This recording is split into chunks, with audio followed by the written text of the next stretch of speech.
devocionario, ético, el tema de, ¿qué otra propuesta fue que hubo, Rubí? Si logra acordar, hubo varias.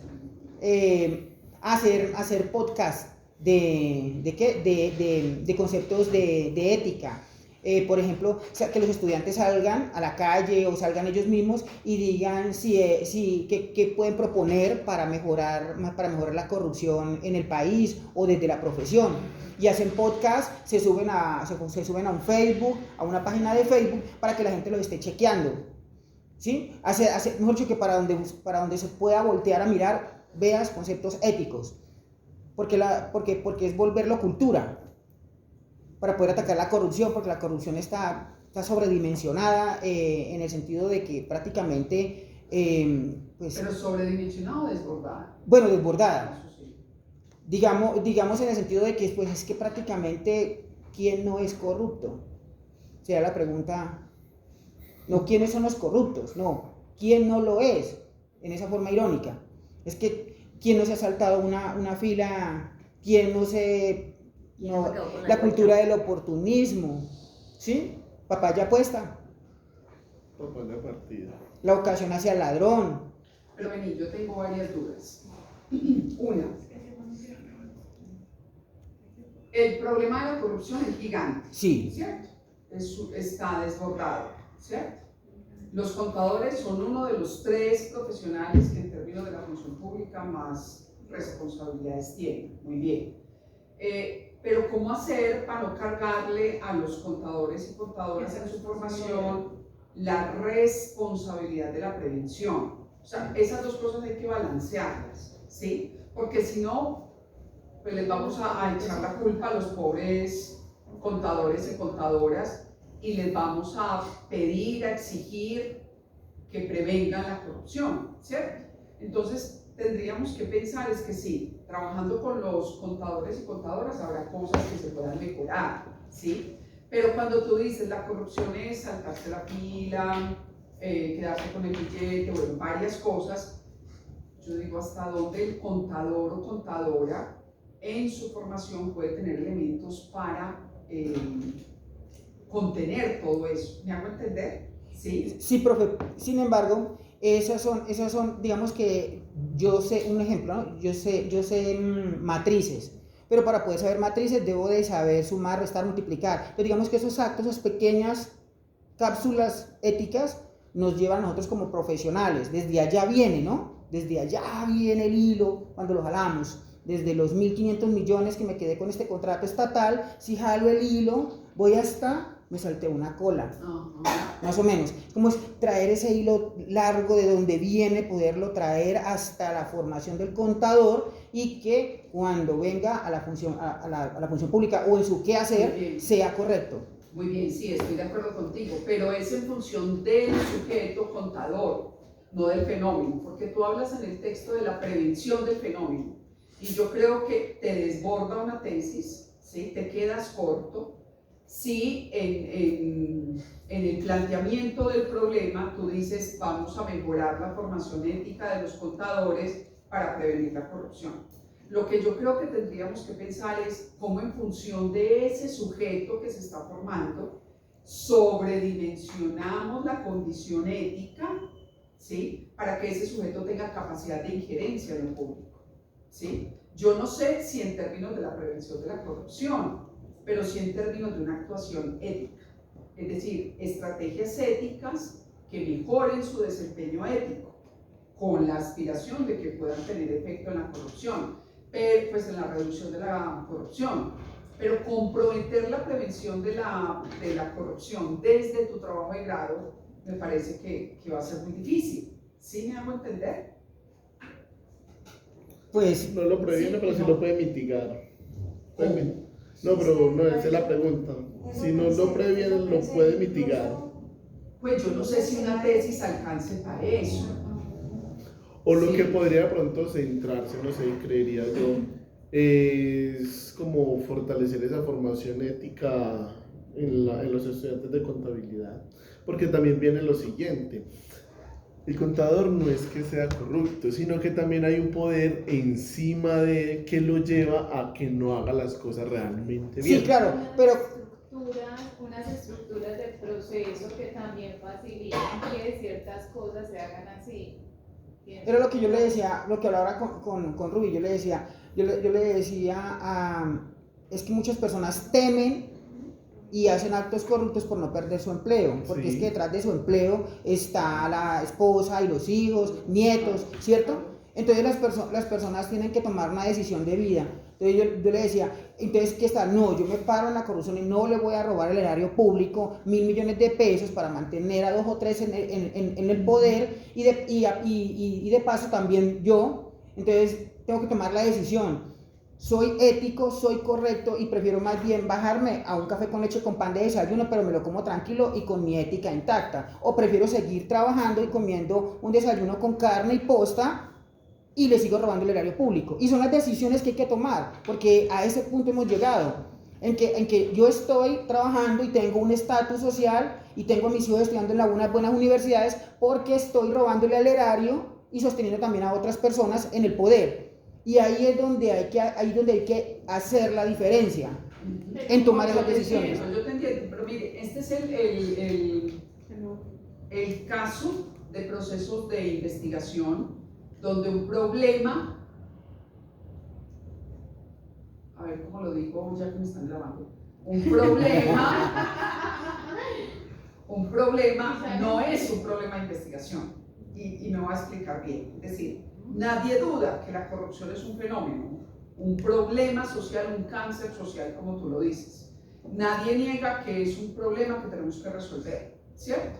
Pero en términos de tu trabajo de grado, de tu trabajo doctoral, cuando tú dices hay que diseñar unas estrategias didácticas para fortalecer la formación ética de los contadores, para prevenir la corrupción, yo digo, tú no vas a alcanzar con tu tesis a dar cuenta de eso. A ver si lo entiendo. ¿Sí? Es decir, tu tesis doctoral no va a poder prevenir la corrupción. Yo sé que esto suena horrible. Sí. No va a poder prevenir la corrupción. Es decir, el campo de incidencia que va a tener tu tesis es diseñar unas estrategias éticas que fortalezcan la formación de ese sujeto político que es el contador o contadora para que tenga herramientas para enfrentar eso, ¿cierto?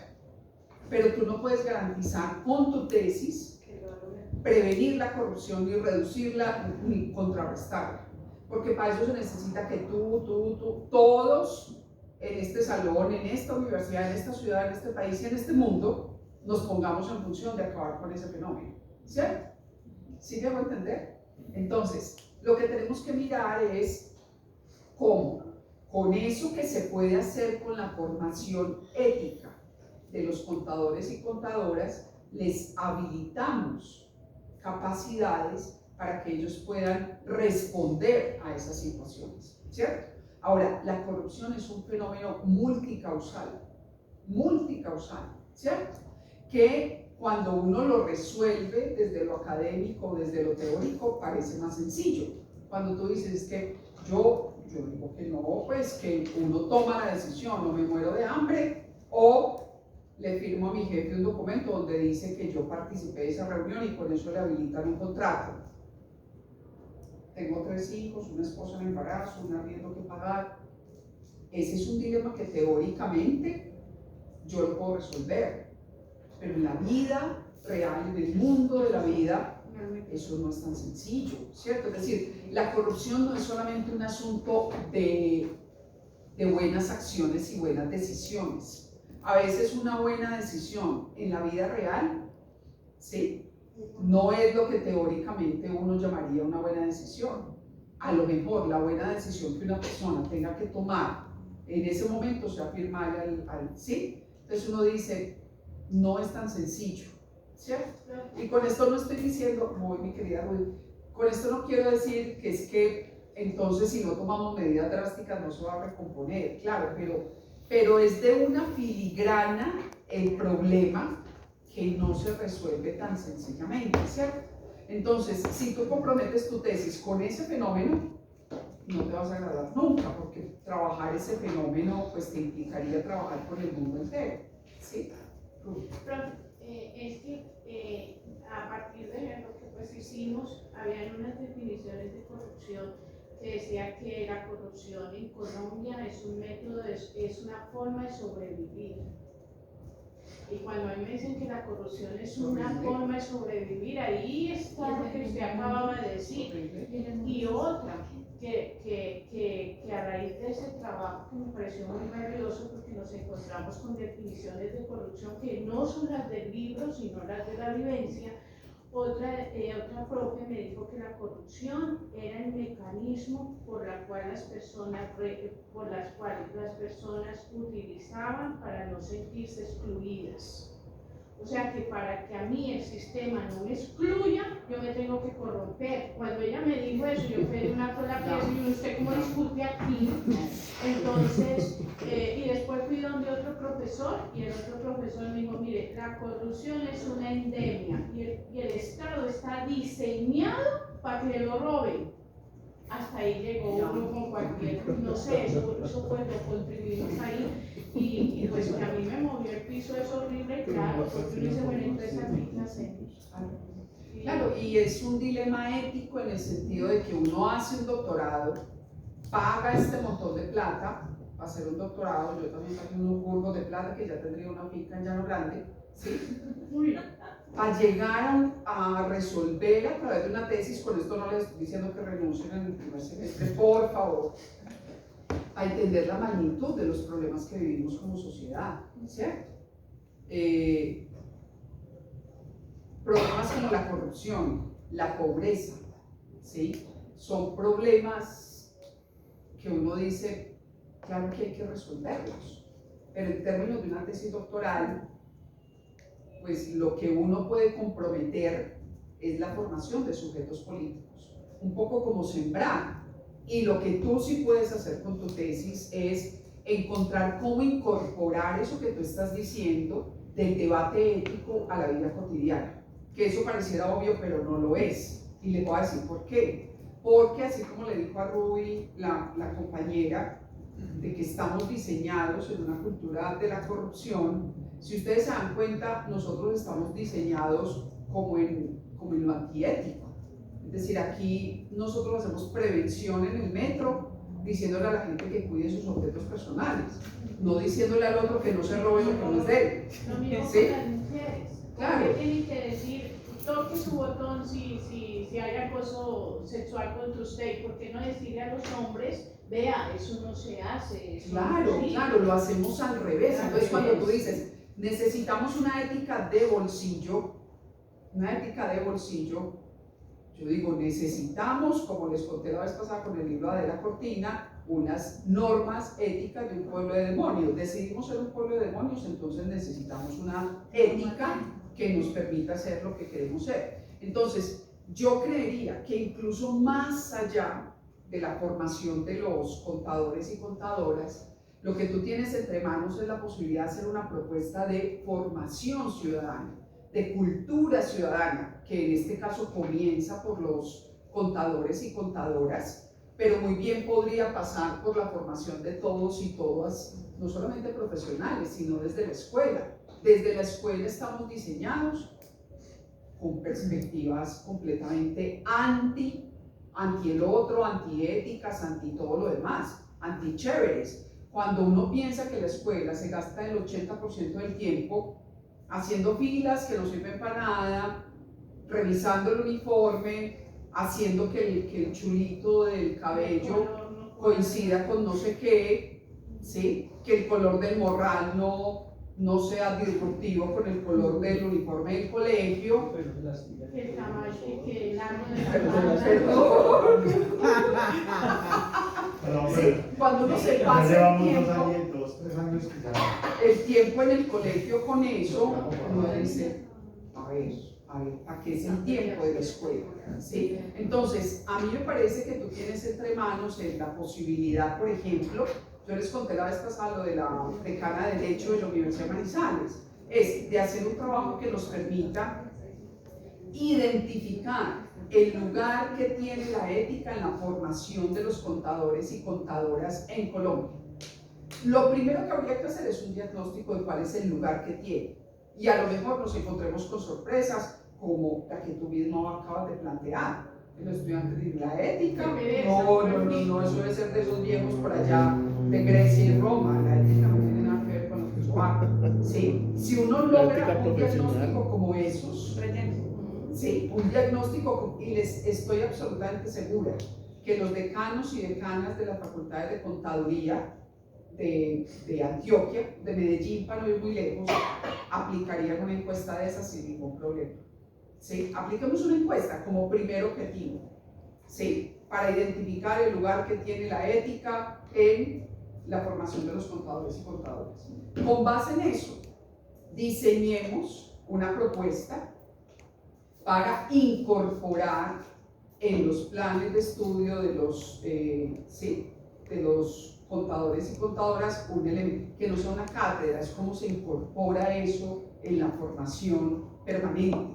¿Sí? Hacemos, y yo digo hacemos porque, bueno, cuando uno le da estas orientaciones también se compromete, es diseñar una propuesta para que las reformas curriculares, en este momento que se están haciendo las reformas de los currículos de contaduría, puedan incorporar ese elemento. Y así, de esa manera, tú puedes plantear un objetivo general como contribuir a la formación ética de los contadores y contadoras en la ciudad de Medellín a través de la resignificación de la ética, ¿sí? No sé, una cosa así que sea de mayor impacto. Ahí sí uno puede decir, bueno, con esto que estamos haciendo, que es así robusto, a lo mejor no solamente ayudemos en el mediano y largo plazo a que el fenómeno de la corrupción se reduzca, sino también a generar sujetos políticos que se comprometan frente a la pobreza, frente a la desigualdad, frente a otro montón de cosas que también tienen como punto de partida la falta de principios éticos. ¿Sí? Una última pregunta. Profe, entonces sería, el campo del saber en este contexto sería más la parte ética que la parte de las leyes que controlan la corrupción. Sí, claro. Sería como una ética profesional. Sería más el campo del saber que yo debo dentro del mundo epistemológico. La formación ética. La formación ética, buscar más, hacer Claro. más ese campo teórico desde lo ético. Ahora, tú vas a tener una posibilidad maravillosa este año, en julio, viene Adela Cortina a Colombia. Ustedes tendrían Para la la universidad. posibilidad, ¿Para qué parte? para mi universidad. ¿Para vuestra Buenaventura? Fecha, Viene julio 13, 14, 15. y otra cosa que Ya tiene estaba el pensando potencial ya es que su asesora de tesis con los es conceptos que muy tenía fuerte de por ética, parte porque es de que cuando mencionan la corrupción acá con los contadores, y cuando se enfocan en eso, a veces mencionan, por ejemplo, de los contables de las empresas que enseñan a abrir o que enseñan, entonces se les encasillan en un asunto de corrupción. Dinero no es evasión, porque estamos en un país de demonios, eso lo trabaja mucho Cortina, y es que no se falta a la ética cuando existe un mal. Claro, No se está faltando. En realidad Colombia está diseñado para robar. Sí, es un Es mecanismo como de los, sobrevivencia. es como los abogados aquí. Es que Es el etos. No es solo es como un abogado de aquí, es que el abogado de Álvaro Uribe no es malo. No es solo Colombia. De hecho, dentro de su es el Estado, el profesión, Estado está diseñado para de hecho, robar. dentro de su profesión tiene una lógica está diseñado para innegable, robar. porque la profesión del abogado desde la ética va dirigida es a defender a su defendido y no a condenarlo. Sí. Ese es el mejor abogado de este país en términos éticos. En la práctica moral tiene mucho Sí, sí, que desear. Pero no es así. yo te invitaría, mi querido Sabas, a pensar más, incluso eso te permitiría a ti posicionar el podcast, el no sé qué, la campaña, la si sé cuántas. Acuérdense esa campaña que hizo Mocus en Bogotá hace tantos años de educación ciudadana que fue tan bonita, ¿sí? Excepto por la mamá de los calzones. Pero la campaña de Mocus con la gente en la La calle. zanahoria. Eso me Sí, pero en la calle diciéndole a la gente, venga, no se pase el semáforo en rojo, venga, espere, yo lo espero. Las ¿sí? estrellas negras. Las estrellas, es decir, como ese tipo de cosas que no resolvieron todo, pero yo creo que sí quedó en la impronta de este país como fue pucha. Aquí hay muchas cosas como esas que tú mencionas que uno diría transformarían dramáticamente los modos de vida. Si nosotros no nos saltamos una fila, yo soy de las primeras que digo, si uno aprende a respetar una fila, aprende a respetar muchas cosas, ¿sí? Si uno no se sube al metro de espaldas, empujando con el morral al que está allá, ¿sí? Borrándole la cara, porque es mejor entrar de espaldas empujándote, ¿sí? Habrá muchas cosas que uno pueda mejorar. Yo no soy de las que creo que de a poquito se van logrando cosas. Yo creo que a veces hay que generar cosas grandes, pues como estruendos grandes. No estoy hablando de pues, estruendos simbólicos. Pero una cosa como esa sería de gran impacto. Si ustedes, por ejemplo, producto de la tesis, publican o hacen una rueda de prensa en esta ciudad diciendo el concepto que tienen los contadores y contadoras sobre la importancia de la ética. Apliquemos esa misma encuesta con los médicos, con los taxistas, ¿cuál es el impacto? Una organización como Medellín, ¿cómo vamos? ¿Aplicaría un instrumento como esos? Estoy completamente seguro. El lugar que tiene la ética en la cultura paisa. ¿Sí? Perdón, con eso que les estoy diciendo, hay un trabajo él ya no es el rector, era el rector de AFI, Juan Luis Mejía, en la cultura del avispado. Pero esa investigación al principio era un asunto teórico sobre la cultura paisa y la idea del vivo vive el bobo y la idea de el paisa es el avispado, el paisa es el que tumba a los otros, ¿cierto? Entonces primero es una parte teórica, pero eso tiene una parte práctica. Sería algo así como lo que usted podría llegar a hacer. Pero eso no salió pues de AFI, porque eso, yo no sé, yo nunca lo vi salir de AFI, porque eso se quedó en AFI con ese cuento de que estaban comprando notas, unos pelados le compraban notas a los de sistemas para que les subiera la nota y no perder los 10 millones que había pagado por el semestre. Eso fue en la primera escándalo, no fue en No, AFI también lo tuvo hace algún tiempo, no sé. Entonces, eso salió desde ahí, de esa cultura del avispado. No sé, de pronto le puede servir para que lo mire. Ahora, tu problema de investigación es que muchos problemas tienen como fuente la formación ética. Es decir, la corrupción, la desigualdad, la pobreza, la inequidad. Muchos de esos grandes fenómenos tienen una fuente y es la falta de ética, ¿cierto? Digámoslo así, como el compromiso ético. Y para eso se necesita formación. Ahí tienes tu problema, solo que en tu caso, porque trabajas con unos profesionales específicos en un contexto específico, pues se necesita hacer ese proceso de entrenamiento. Profe, regálame bibliografía, autores. Adela Cortina Pues trabaja la está en ética. la cortina y de una vez ya te digo que pues podríamos pensar con ella, ella es una mujer muy querida. En julio, pensar con ella una entrevista, ¿cierto? Clásicos de la ética.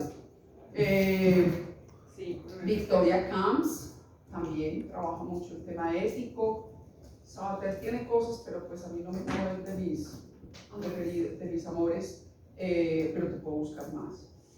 Sí, porque pues hay que darle una vuelta, no canela, pero sí una vuelta de campana al diagnóstico del problema, porque está muy enfocado desde la parte pública y toda la regla que hay sobre la corrupción. Sí hace parte, pero el concepto ético es el que hay que darle aquí. Ahora estoy pensando aquí que Giorgio Agamben tiene un texto muy interesante, se llama Democracia y Secreto.